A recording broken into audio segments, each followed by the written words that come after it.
Hi, it's Elizabeth from Tyne Valley Motorhomes, and today we're doing the handover video of the elddis Explorer 115. Next we've got your leisure battery and your hookup cable. When you're hooking your vehicle up to the mains electric, always connect your cable to the vehicle first and then the mains, and then when disconnecting, disconnect from the mains and then the vehicle, so you're never walking around with a live lead. Next we've got your external shower point. So to take the cap off, you just push the blue collar back and the cap comes off, and you just want to pop your external shower in there. It will connect up and then you'll need your water pump turned on to use the shower.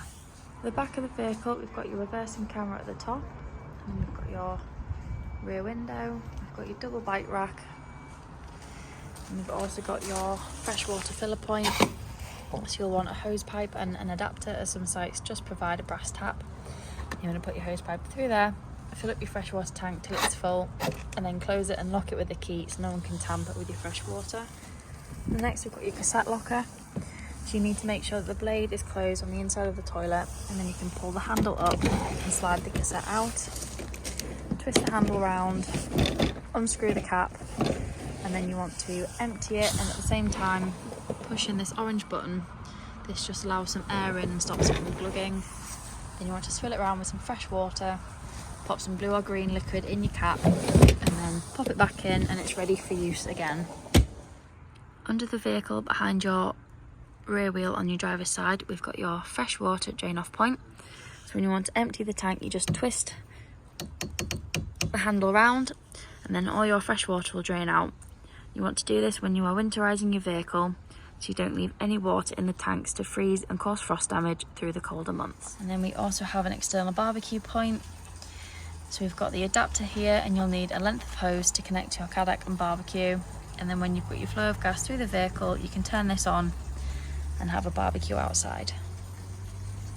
At the back of the vehicle on the passenger side, behind your rear wheel, we've got your wastewater drain off point. So again, you just want to twist the handle around to open and close. You want to do this when you're leaving a site, so you're not travelling home with the extra weight of your wastewater.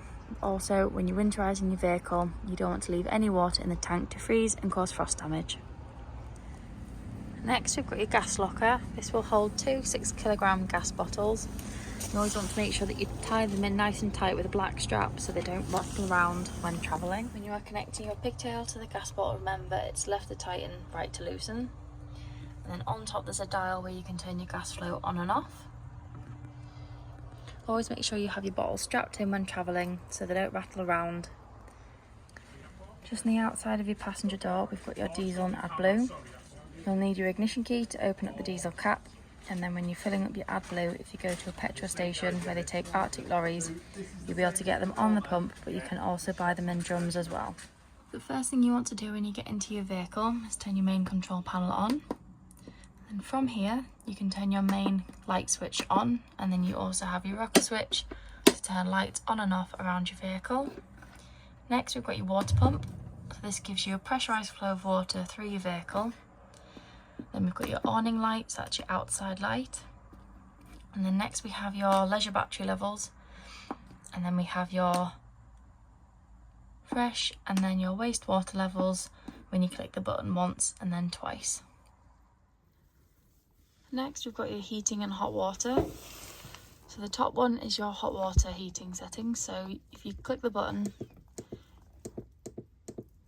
you've got frost, which is about 5 degrees, 1 kilowatt, 2 kilowatts, just gas and 1 kilowatt, or gas and 2 kilowatts of electricity for your heating, for the hot water. And then you've got your fan heating, which is the same. So you've got a kilowatt, 2 kilowatts, 3 kilowatts, gas, and then gas and 2 kilowatts of heating on your van.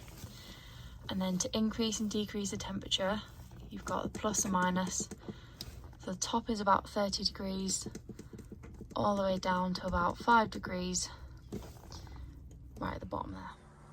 To work your fridge, you have to turn this dial on the left here. So you can either pick hookup, vehicle, or gas. If you've picked gas, then you have to come to the right hand side and push in both buttons, and then wait until the red line goes into the green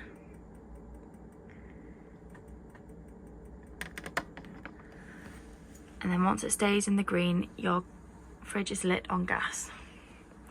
And then this is your temperature dial as well, so you can pick low or high depending on how cold you want your fridge to be. To make the front lounge into the bed, what you want to do is just bring the base of each chair forward and into the middle.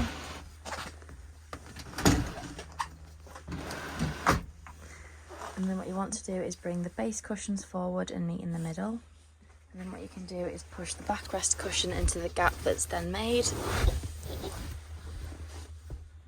Then do the same on the other side, bring the base cushion forward and put the backrest into the gap behind. And there you've got your bed made up in the front of the vehicle.